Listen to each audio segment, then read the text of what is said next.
Alors, cette nouvelle façon de présenter les choses que je vous propose aujourd'hui, en ce 8 décembre, 8 jours après mon anniversaire, 2022, mes 75 ans, eh bien, ça signifie en fait que en phase solsticiale, notre cerveau fonctionne de manière beaucoup plus intensive qu'en phase équinoxiale.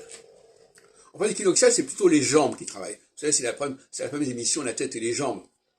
La phase solsticiale, c'est une phase où la tête travaille, où il y a les notions, les outils intellectuels sont reformulés, retravaillés, repensés. Il y a une accélération du progrès sur le plan de la réflexion, de la recherche.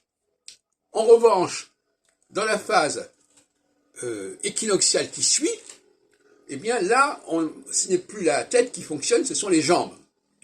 Hein, on pense par exemple à Mahomet avec sa doctrine, et puis après les chevaux arabes qui vont répandre cette doctrine à tout vent.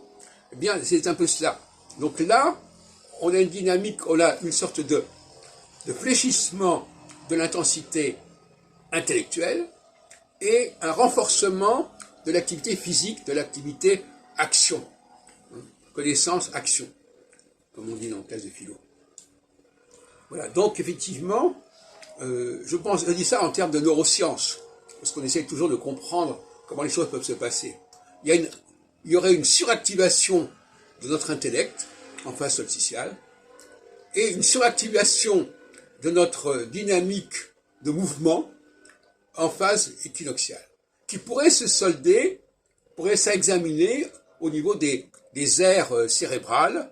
Ce ne sont pas les mêmes aires cérébrales du mental, seraient activées lorsque Saturne passe en phase solsticiale, et l'aire cérébrale de l'action, du mouvement, serait activée en période où Saturne passe en phase équinoxiale.